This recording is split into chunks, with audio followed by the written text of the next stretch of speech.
இறைவாக்கினர் எசேக்கியேல் நூல் அதிகாரம் 6. சிலை வழிபாட்டிற்கு எதிரான ஆண்டவரின் கண்டனம். ஆண்டவரின் வாக்கு எனக்கு அருளப்பட்டது. மானிடா, நீ இஸ்ரவேலின் மலைகளுக்கு நேராக உன் முகத்தை வைத்துக்கொண்டு அவற்றுக்கு எதிராக இறைவாக்கு உரைத்திடு. நீ சொல்ல வேண்டியது: இஸ்ரவேல் மலைகளே, தலைவராகிய ஆண்டவரின் வாக்கை கேளுங்கள். மலைகளையும் குன்றுகளையும் மலையிடுக்குகளையும் பள்ளத்தாக்குகளையும் நோக்கி தலைவராகிய ஆண்டவர் இவ்வாறு கூறுகிறார்: நானே உங்கள் மேல் வாளை வரச்செய்து உங்கள் தொழுகை மேடுகளை அழிப்பேன். உங்கள் பலிபீடங்கள் இடிக்கப்பட, உங்கள் தூபபீடங்கள் தகர்க்கப்படும். உங்களுள் கொலையுண்டோரை உங்கள் சிலைகளின் முன் விழச் செய்வேன். இஸ்ரவேல் மக்களின் பிணங்களை அவர்களுடைய சிலைகளின் முன் போடுவேன். உங்கள் பலிபீடங்களை சுற்றிலும் உங்கள் எலும்புகளை சிதறச் செய்வேன். நீங்கள் வாழும் எல்லா இடங்களிலும் நகர்கள் அழிக்கப்படும், தொழுகை மேடுகள் சிதைக்கப்படும். இதனால் உங்கள் பலிபீடங்கள் இடிக்கப்பட்டு பாழாக்கப்படும். உங்கள் சிலைகள் உடைத்து நொறுக்கப்படும். உங்கள் தூபபீடங்கள் தகர்க்கப்படும். உங்கள் கை வேலைப்பாடுகள் அழித்தொழிக்கப்படும். கொலையுண்டோரும் உங்கள் நடுவில் வீழ்ந்து கிடப்பர். அப்போது நானே ஆண்டவர் என்பதை நீங்கள் அறிந்து கொள்வீர்கள். ஆயினும் நீங்கள் நாடுகளுக்குள்ளே சிதறடிக்கப்படும்போது வாளுக்கு தப்பும் சிலரை எஞ்சியோராக நான் வேற்றினங்களிடையே விட்டு வைப்பேன். இவ்வாறு வேற்றினங்களிடையே சிறைப்படுத்தப்பட்டு உயிர் தப்புவோர் என்னை நினைவு கூர்வர். ஏனெனில் என்னை விட்டு விலகி விபச்சாரம் செய்த தங்கள் இதயத்தையும் சிலைகள் மீது காமூற்ற தங்கள் கண்களையும் குறித்து அவர்கள் தங்களையே நொந்து கொள்ளச் செய்வேன். தங்கள் அருவருப்பான எல்லா செயல்களுக்காகவும் எல்லா கேடுகளுக்காகவும் அவர்கள் தங்களை தாங்களே வெறுப்பார்கள். அப்போது நானே ஆண்டவர் எனவும் இக்கேட்டை அவர்களுக்கு வருவிப்பேன் என நான் பொய்யாக சொல்லவில்லை எனவும் அவர்கள் அறிவார்கள். தலைவராகிய ஆண்டவர் கூறுவது இதுவே: நீ கையில் அடித்து காலை உதறிச் சொல். ஐயோ கேடு! இஸ்ரவேல் வீட்டாரின் எல்லா தீய அருவருப்புகளுக்காகவும் அவர்கள் வாளாலும் வறட்சியாலும் கொள்ளை நோயாலும் மடிவார்கள். தொலைவில் இருப்போர் கொள்ளை நோயால் மடிவர், அருகில் இருப்போர் வாளால் வீழ்வர். மீந்திருந்து முற்றுகையிடப்படுவோரோ பஞ்சத்தால் சாவர். இவ்வாறு அவர்கள் மேல் என் சீற்றத்தை தணித்து கொள்வேன். ஒவ்வொரு உயர்ந்த குன்றிலும் எல்லா மலையுச்சிகளிலும் ஒவ்வொரு பசுமரத்தடியிலும் தலைத்து நிற்கும் எல்லா கருங்காலி மரங்களடியிலும் எங்கெங்கு அவர்கள் தங்கள் சிலைகளுக்கெல்லாம் நறுமண தூபம் காட்டினார்களோ அங்கெல்லாம் அவர்களுடைய பலிபீடங்களை சுற்றி அவர்களுடைய சிலைகளோடு அவர்களுள் கொலையுண்டோரும் கிடக்கும்போது நானே ஆண்டவர் என்பதை நீங்கள் அறிந்து கொள்வீர்கள். நான் அவர்கள் மீது என் கையை ஓங்கி பாலை நிலம் முதல் திப்லா வரை அவர்கள் குடியிருக்கும் எல்லா இடங்களையும் அழித்து பாழாக்குவேன். அப்போது நானே ஆண்டவர் என்பதை அவர்கள் அறிந்து கொள்வார்கள். இறைவாக்கினர் எசேக்கியேல் நூல் அதிகாரம் 7. இஸ்ரவேலை நெருங்கிக் கொண்டிருக்கும் அழிவு. ஆண்டவரின் வாக்கு எனக்கு அருளப்பட்டது. மானிடா, இஸ்ரவேல் நாட்டை நோக்கி தலைவராகிய ஆண்டவர் இவ்வாறு கூறுகிறார்: இதோ முடிவு வந்துவிட்டது. நாட்டின் 4 மூலைகள் மேலும் முடிவு வந்துவிட்டது. இப்பொழுதே உனக்கு முடிவு வந்துவிட்டது. நான் என் சினத்தை உன்மீது அனுப்புவேன். உன் நடத்தைக்கு ஏற்றபடி உனக்கு தீர்ப்பிடுவேன். வெறுப்புக்குரிய உன் எல்லா செயல்களுக்கும் தக்க பதிலடி உனக்கு கொடுப்பேன். என் கண்களில் உனக்கு இரக்கம் இராது. நான் உன்னை தப்பவிடேன். உன் நடத்தைக்கும் அருவருப்புகளுக்கும் ஏற்ப உனக்கு பதிலடி கொடுப்பேன். அப்போது நானே ஆண்டவர் என்பதை நீங்கள் அறிந்து கொள்வீர்கள். தலைவராகிய ஆண்டவர் கூறுகிறார், இதோ வருகின்றது தீங்குக்கு மேல் தீங்கு. முடிவு வந்துவிட்டது, வந்துவிட்டது முடிவு. உனக்கெதிராக அது எழுந்துவிட்டது. இதோ அது வருகின்றது. நாட்டில் வாழ்வோனே, கேடுகாலம் உனக்கு வந்துவிட்டது. அந்த வேலை வந்தே விட்டது. அந்த நாள் குழப்பத்தின் நாளே, மலைகளின் மகிழ்ச்சி நாளன்று. இப்போது விரைவில் என் சீற்றத்தை உன்மேல் பாய்ச்சி என் சினத்தை ஆற்றிக்கொள்வேன். உன் வழிகளுக்கு ஏற்ப உனக்கு தீர்ப்பிட்டு உன் அருவருப்புகளுக்கு தக்கபடி உனக்கு பதிலடி கொடுப்பேன். என் கண்களில் உனக்கு இரக்கம் இராது. நான் உன்னை தப்பவிடேன். உன் நடத்தைக்கும் உன் நடுவில் இருக்கும் அருவருப்புகளுக்கும் ஏற்ப உனக்கு பதிலடி கொடுப்பேன். அப்போது நானே ஆண்டவர் எனவும் நானே தாக்குகிறேன் எனவும் நீங்கள் அறிந்து கொள்வீர்கள். இதோ அந்த நாள், அது வந்துவிட்டது. கேடுகாலம் நெருங்கிவிட்டது. அநீதி துளிர்த்துவிட்டது. செருக்கு அரும்பிவிட்டது. கொடுமையின் கோலாக வன்முறை வளர்ந்துள்ளது. அவர்களில் எவருமே தப்ப முடியாது.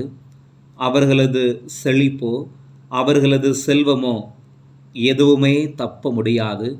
அவர்களுக்குள் யாருமே மேன்மையுடன் திகழ முடியாது. அந்நேரம் வந்துவிட்டது. அந்நாள் நெருங்கிவிட்டது. வாங்குவோர் மகிழ வேண்டாம், விற்போர் வருந்த வேண்டாம். ஏனெனில் அக்கூட்டம் அனைத்துமே கடுஞ்சினத்துக்கு இலக்காகிவிட்டது. அக்கூட்டம் இன்னும் உயிருடன் இருந்தால் கூட விற்போர் தாம் விற்ற பொருளை மீண்டும் அடையவே முடியாது. ஏனெனில் அக்கூட்டம் அனைத்தையும் பற்றிய இக்காட்சி மாறாது. அவர்களுள் ஒவ்வொருவரும் தீயவராயிருப்பதால் எவரும் தம் உயிரை நிலைக்கச் செய்ய முடியாது. அவர்கள் எக்காலம் ஊதி எல்லாவற்றையும் தயார் நிலையில் வைத்திருந்தாலும் போரிட செல்வோர் யாருமில்லை. ஏனெனில் என் கடும் சினம் அக்கூட்டம் அனைத்தின் மேலும் உள்ளது. இஸ்ரவேலின் பாவங்களுக்கான தண்டனை. வெளிப்புறம் வாள் உள்ளது, உட்புறம் பஞ்சமும் கொள்ளை நோயும் உள்ளன. வயலில் இருப்போர் வாளால் மடிவர், நகரில் இருப்போரையோ பஞ்சமும் கொள்ளை நோயும் விழுங்கும். அவர்களுள் சிலர் பிழைத்து தப்பியோடினாலும் அவர்கள் ஒவ்வொருவரும் தம் குற்றங்களுக்காக பள்ளத்தாக்கு புறாக்களென மலைகளில் புலம்புவர். கைகள் எல்லாம் வலுவிழந்து போகும், முழங்கால்கள் எல்லாம் தண்ணீரை போல் ஆகிவிடும். அவர்கள் அனைவரும் சாக்கு உடை உடுத்திக் கொள்வர். திகில் அவர்களை மூடிக்கொள்ளும். முகங்கள் எல்லாம் வெட்கி நாணும். அவர்களின் தலைகள் எல்லாம் மொட்டையடிக்கப்படும். வெள்ளியை அவர்கள் வீதிகளில் எறிவார்கள். பொன் அவர்களுக்கு தீட்டு பொருள் ஆகும். ஆண்டவரது சீற்றம் பொங்கும் அந்நாளில் அவர்களின் வெள்ளியாலும் பொன்னாலும் அவர்களை விடுவிக்க இயலாது. அவர்கள் மனநிறைவு பெறுவதும் இல்லை, அவர்களின் வயிறு நிரம்புவதும் இல்லை. ஏனெனில் அவர்களது குற்ற பலியே அவர்களுக்கு முட்டுக்கட்டை ஆகிவிட்டது. அழகிய அணிகலன்களை பகட்டுக்காக அவர்கள் பயன்படுத்தினார்கள். அருவருக்கத்தக்க சிலைகளையும் வெறுக்கத்தக்க பொருள்களையும் அவற்றால் செய்து கொண்டார்கள். எனவே அவற்றை தீட்டான பொருள்களாக அவர்களுக்கு மாறச் செய்தேன். மேலும் அந்நியர் கையில் கொள்ளை பொருள்களாகவும் உலகின் தீயோர் சூறையாடும் பொருள்களாகவும் அவற்றை கொடுப்பேன். அவர்கள் அவற்றை கரைப்படுத்துவார்கள். அவர்கள் செய்வதை கண்டுகொள்ள மாட்டேன். அவர்களும் என் அருள்மிகு இடத்தை தீட்டுப்படுத்துவார்கள். கள்வரும் அதனுள் நுழைந்து கரைப்படுத்துவர். நீ ஒரு சங்கிலியை செய்துகொள். கொலை தீர்ப்புகளால் நாடு நிறைந்துள்ளது. வன் செயல்களால் நகர் நிறைந்துள்ளது. வேற்றினத்தாரில் மிக பொல்லாதவர்களை நான் கூட்டி வருவேன். இவர்களுடைய வீடுகளை அவர்கள் கைப்பற்றுவார்கள். வலியோரின் ஆணவத்தை அடக்குவேன். அவர்களின் திருத்தலங்கள் கரைப்படுத்தப்படும். கடுந்துயர் அடையும் பொழுது அமைதியை நாடுவர், ஆனால் அது கிடைக்காது. அழிவுக்கு மேல் அழிவு வரும். வதந்திக்கு மேல் வதந்தி பரவும். இறைவாக்கினரின் காட்சியை மக்கள் நாடுவார்கள். ஆனால் குருக்களிடம் திருச்சட்டமும் மூப்பர்களிடம் அறிவுரையும் அற்றுப்போகும். அரசர் புலம்புவார். இளவரசர் அவநம்பிக்கையை அணிந்திருப்பார். நாட்டு மக்களின் கைகளோ நடுங்கிக் கொண்டிருக்கும். அவர்களின் வழிகளுக்கு ஏற்ப நானும் அவர்களுக்கு செய்வேன். அவர்களின் தீர்ப்பு முறைகளின்படியே நானும் அவர்களுக்கு தீர்ப்பிடுவேன். அப்போது நானே ஆண்டவரென அவர்கள் அறிந்து கொள்வார்கள். இறைவாக்கினர் எசேக்கியேல் நூல் அதிகாரம் 8. எசேக்கியேலின் 2ஆம் காட்சி. எருசலேமில் சிலை வழிபாடு. 6ஆம் ஆண்டில் 6ஆம் மாதத்தின் 5ஆம் நாள் நான் என் வீட்டில் அமர்ந்திருந்தேன். யூதாவின் மூப்பரும் என் முன்பாக அமர்ந்திருந்தனர். அப்போது அங்கே தலைவராகிய ஆண்டவரின் கை என் மீது விழுந்தது. அப்போது இதோ நெருப்பு போன்ற ஒருவரின் சாயலை கண்டேன். அவரது இடைக்கு கீழ்ப்புறம் நெருப்பு போன்றும் அவரது இடைக்கு மேற்புறம் பளபளக்கும் வெண்கலம் போன்றும் ஒளிர்வதை கண்டேன். கையை போன்று காணப்பட்ட ஒன்றை அவர் நீட்டி என் தலைமுடியை பிடித்தார். கடவுள் அருளிய இக்காட்சியில் ஆவி என்னை விண்ணுக்கும் மண்ணுக்கும் நடுவில் தூக்கி எருசலேமுக்கு கொணர்ந்து வடதிசை நோக்கி அமைந்த உள்வாயிலின் முற்றத்தில் விட்டது. அங்கே ஆண்டவரது சகிப்பின்மையை தூண்டும் சிலை இருந்தது. சமவெளியில் நான் கண்ட காட்சியை போன்று இஸ்ரவேலின் கடவுளது மாட்சி அங்கேயும் இலங்கியது. அவர் என்னை நோக்கி, மானிடா, உன் கண்களை உயர்த்தி வடக்கே பார் என்றார். நானும் வடதிசை நோக்கி என் கண்களை உயர்த்தினேன். அங்கே வடக்கில் பலிபீடத்தின் முற்றத்தில் நுழைவாயிலின் அருகே ஆண்டவரது சகிப்பின்மையை தூண்டும் சிலை இருந்தது. அவர் என்னை நோக்கி, மானிடா, அவர்கள் செய்வதை பார்த்தாயா? என் திருத்தலத்திலிருந்து நான் விலகி இருக்குமாறு இஸ்ரவேல் வீட்டார் செய்கிற மிகவும் அருவருக்கத்தக்கவற்றை பார்க்கின்றாய் அல்லவா? இதைவிடவும் அருவருக்கத்தக்கவற்றை காண்பாய் என்றார். பின்னர் அவர் என்னை முற்றத்தின் வாயிலுக்கு கொண்டு சென்றார். அங்கே சுவரில் ஒரு துளை இருக்க கண்டேன். அவர் என்னிடம், மானிடா, சுவரை உடை என்றார். நான் சுவரை உடைத்தபோது அங்கே ஒரு வாயிற்படி இருந்தது. அவர் என்னை நோக்கி, உள்ளே போய் அவர்கள் இங்கே செய்யும் தீய அருவருப்பான செயல்களை பார் என்றார். நான் உள்ளே நுழைந்து பார்த்தேன். இதோ எல்லா வகை ஊர்வனவும் வெறுக்கத்தக்க விலங்குகளும் இஸ்ரவேல் வீட்டினரின் எல்லா தெய்வ உருவங்களும் சுவரை சுற்றிலும் செதுக்கப்பட்டிருந்தன. அவற்றிற்கு முன் இஸ்ரவேல் வீட்டு மூப்பர்களில் 70 பேர் கையில் நறுமணப் புகை எழும் தூபகலத்துடன் நின்று கொண்டிருந்தனர். அவர்கள் நடுவே சாப்பானின் மகன் யாசனியாவும் நின்று கொண்டிருந்தார். ஆண்டவர் என்னை நோக்கி, மானிடா, இஸ்ரவேல் வீட்டு மூப்பர்கள் இருளில் தாங்கள் வைத்த தெய்வ உருவங்களின் அறைகளில் என்ன செய்கிறார்கள் என்று பார்த்தாயா? ஆண்டவர் நம்மை பார்க்கவில்லை, ஆண்டவர் நாட்டை கைவிட்டு விட்டார் என அவர்கள் சொல்கின்றார்கள் என்றார். மீண்டும் அவர் என்னை நோக்கி, இவர்கள் செய்யும் இன்னும் பெரிய அருவருக்கத்தக்க செயல்களை காணப்போகிறாய் என்று சொன்னார். பின் அவர் என்னை ஆண்டவரது இல்லத்தின் வடக்கு வாயிலுக்கு கூட்டி வந்தார். அங்கே பெண்கள் உட்கார்ந்து தம்மூசுக்காக அழுது கொண்டிருந்தார்கள். பின் அவர் என்னை நோக்கி, பார்த்தாயா மானிடா, இவற்றிலும் பெரிய அருவருக்கத்தக்க செயல்களை மீண்டும் காணப்போகிறாய் என்றார். அவர் என்னை ஆண்டவரது இல்லத்தின் உள்கூடத்திற்கு கூட்டி வந்தார். அங்கே ஆண்டவரது கோவிலின் வாயிற்பகுதியில் மண்டபத்திற்கும் பீடத்திற்கும் இடையில் ஏறத்தாழ 25 பேரை கண்டேன். அவர்களின் முதுகு ஆண்டவரது இல்லத்தையும் முகம் கிழக்கு திசையையும் நோக்கி இருந்தன. அவர்கள் கிழக்கே பார்த்து கதிரவனை தொழுது கொண்டிருந்தார்கள்.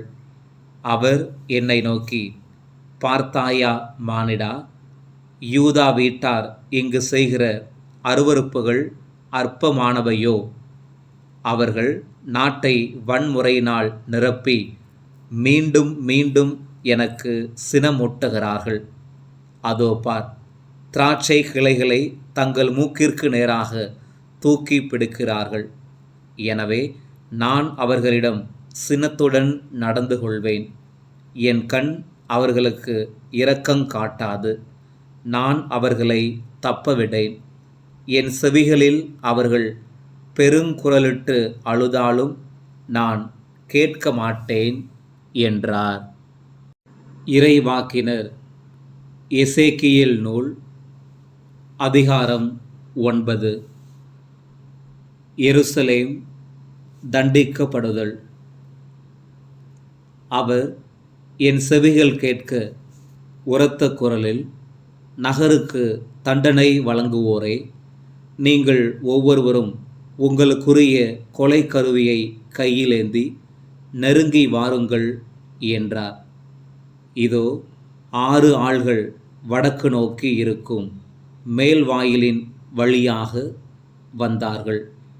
ஒவ்வொருவர் கையிலும் ஒரு கொலை கருவி இருந்தது. அவர்களுடன் நாற்பட்டு உடுத்தி எழுதுபொருள் பையை தம் இடையில் வைத்திருந்த ஒரு மனிதரும் இருந்தார். இவர்கள் உள்ளே வந்து வெண்கல பீடத்தின் அருகில் நின்றார்கள். அப்பொழுது இஸ்ரவேலின் கடவுளது மாட்சி அது தங்கியிருந்த கெருபுகளை விட்டு மேல் எழுந்து இல்லத்தின் வாயிற்படிக்கு வந்தது. உடனே ஆண்டவர் நாற்பட்டு உடுத்தியிருந்து எழுதுபொருள் பையை தம் இடையில் வைத்திருந்த அம்மனிதரை அழைத்தார். ஆண்டவர் அவரை நோக்கி, நீ எருசலேம் நகரெங்கும் சுற்றி வந்து அதனுள் செய்யப்படும் எல்லா அருவருக்கத்தக்க செயல்களுக்காகவும் பெருமூச்சு விட்டு புலம்பும் மனிதர்களுக்கு நெற்றியில் அடையாளம் இடு என்றார். என் செவிகளில் விழுமாறு அவர் மற்றவர்களை நோக்கி, நீங்கள் அவர் பின்னால் நகரெங்கும் சுற்றி வந்து தாக்குங்கள். உங்கள் கண்களினின்று யாரையும் தப்பவிட வேண்டாம், இரக்கம் காட்ட வேண்டாம். முதியோர், இளைஞர், கன்னியர், குழந்தைகள், பெண்கள் அனைவரையும் கொன்றொழியுங்கள். அடையாளம் இடப்பட்ட மனிதர் எவரையும் நெருங்காதீர்கள். என் தூயகத்திலிருந்து தொடங்குங்கள் என்று கூறினார். அவர்களும் ஆண்டவரது இல்லத்தின் முன்னிருந்த முதியோரிடத்திலிருந்து தொடங்கினார்கள். அவர் அவர்களை நோக்கி, கோவிலை கரைப்படுத்துங்கள், முற்றங்களை கொலை உண்டவர்களால் நிரப்புங்கள், புறப்படுங்கள் என்றார். அவர்களும் நகருக்குள் சென்று வெட்டி வீழ்த்தினார்கள். அவர்கள் வெட்டி வீழ்த்தி கொண்டிருந்தபோது நான் மட்டும் தனியே இருந்தேன். நானோ முகம் குப்புற விழுந்து, ஆ, தலைவராகிய ஆண்டவரே, நீர் உம் சீற்றத்தை எருசலேமின் மீது கொட்டி இஸ்ரவேலில் எஞ்சியிருப்போர் அனைவரையும் அழித்து விடுவீரோ என்று கத்தினேன். அவர் என்னை நோக்கி, இஸ்ரவேல் யூதா வீட்டார்களின் குற்றம் மிக மிக பெரிது. நாடு இரத்த பலியால் நிறைந்துள்ளது. நகரில் புரட்டு மலிந்துள்ளது. ஏனெனில் ஆண்டவர் நாட்டை கைவிட்டு விட்டார், ஆண்டவர் எதையும் காண்பதில்லை என சொல்லிக் கொள்கின்றனர். ஆகவே என் கண் அவர்களுக்கு இரக்கம் காட்டாது. நான் அவர்களை தப்பவிடேன். அவர்களின் வழிமுறைகளை அவர்களின் தலைமீதே சுமத்துவேன் என்றார். இதோ, நாற்பட்டு உடுத்தியிருந்து இடையில் எழுதுபொருள் பையை வைத்திருந்த மனிதர் வந்து, நீர் எனக்கு கட்டளையிட்டவாறே நான் செய்து முடித்து விட்டேன் என்று அறிவித்தார். இறைவாக்கினர் எசேக்கியேல் நூல் அதிகாரம் 10. ஆண்டவரின் மாட்சி கோவிலை விட்டு விலகுதல். நான் உற்று நோக்கினேன். இதோ, கெருபுகளின் தலைக்கு மேலிருந்த கவிகையில் நீலமணி இழைத்த அரியணை உருவத்தின் சாயலை போன்றதொன்று தெரிந்தது. அவர் நாற்பட்டு உடுத்தியிருந்த மனிதரிடம், கெருபுகளுக்கு கீழ் இருக்கும் சக்கரங்களின் நடுவில் நுழைந்து கெருபுகளின் நடுவிலுள்ள நெருப்பு தணலை கை நிறைய வாரி நகரின் மீது வீசு என்றார். என் கண் எதிரே அவரும் சென்றார். அந்த மனிதர் உள்ளே சென்றபோது கோவிலின் வலப்புறத்தில் கெருபுகள் நின்று கொண்டிருந்தன. உள்முற்றம் மேகத்தால் நிறைந்திருந்தது. ஆண்டவரது மாட்சி கெருபுகளிடமிருந்து புறப்பட்டு கோவிலின் வாயிற்படிக்கு வந்தது. கோவில் முழுவதும் மேகத்தால் நிறைந்திருந்தது. முற்றம் முழுவதும் ஆண்டவரது மாட்சியின் பேரொளியால் நிறைந்து இலங்கிற்று. கெருபுகளின் இறக்கைகள் எழுப்பிய ஒளி வெளிமுற்றம் வரை கேட்டது. அது எல்லாம் வல்லவரின் பேசுங்குரல் போல் இருந்தது. அவர் நாற்பட்டு உடுத்தியிருந்த மனிதரை நோக்கி, சக்கரங்களின் இடையே கெருபுகளின் நடுவில் உள்ள நெருப்பில் கொஞ்சம் எடு என்று கட்டளையிடவே அவர் சென்று சக்கரத்தின் அருகில் நின்றார். அப்பொழுது கெருபுகளுள் ஒன்று தன் கையை நீட்டி கெருபுகளின் நடுவில் உள்ள நெருப்பில் கொஞ்சம் எடுத்து நாற்பட்டு உடுத்தியிருந்தவரின் உள்ளங்கையில் வைத்தது. அவரும் அதை எடுத்துக்கொண்டு வெளியே சென்றார். கெருபுகளுடைய இறக்கைகளின் கீழ் மனித கையின் சாயல் காணப்பட்டது. இதோ, கெருபுகளின் அருகில் 4 சக்கரங்களை கண்டேன். ஒவ்வொரு கெருபின் அருகிலும் ஒரு சக்கரம் இருந்தது. சக்கரங்கள் மரகத கல்லின் நிறத்துடன் தோன்றின. அவை 4ற்கும் ஒரே வடிவத் தோற்றம் இருந்தது. சக்கரத்துக்குள் சக்கரம் இருப்பது போல் தோன்றியது. அவை இயங்குகையில் எப்பக்கமும் திரும்பாமல் நாற்றிசையிலும் செல்லக்கூடியவை. முன் சக்கரம் நோக்கும் திசையில் மற்ற சக்கரங்களும் வேறு பக்கம் திரும்பாமலே சென்றன. கெருபுகளின் உடல் முழுவதும், அவற்றின் முதுகு, கைகள், இறக்கைகள், சக்கரங்கள் அனைத்தும் கண்களால் நிறைந்திருந்தன. அவை நான்கிற்கும் இருந்த சக்கரங்களும் அவ்வாறே கண்களால் நிறைந்திருந்தன. சுழல் சக்கரங்கள் என்று அவை அழைக்கப்பட்டதை நான் கேட்டேன். ஒவ்வொன்றுக்கும் 4 முகங்கள் இருந்தன. முதலாவது எருது முகம், 2வது மனித முகம், 3வது சிங்க முகம், 4வது கழுகு முகம். அப்பொழுது கெருபுகள் மேல் எழுந்தன. கேபார் ஆற்றோரம் நான் கண்ட உயிரினங்கள் இவையே. கெருபுகள் சென்றபோது சக்கரங்களும் அவற்றோடு சென்றன.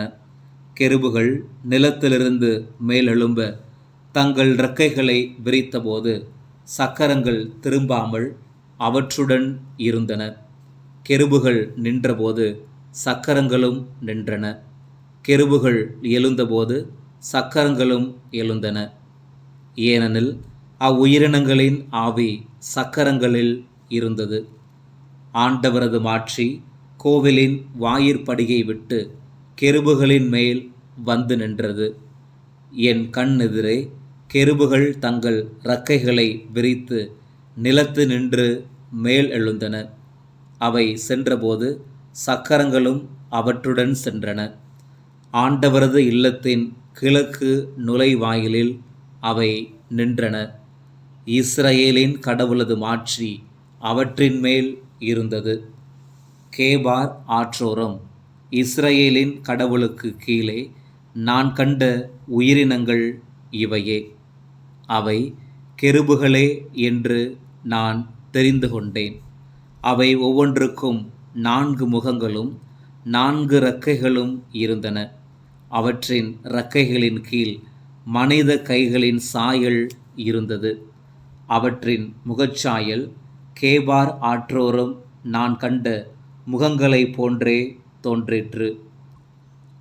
அவை ஒவ்வொன்றும் நேர்முகமாகச் சென்றன.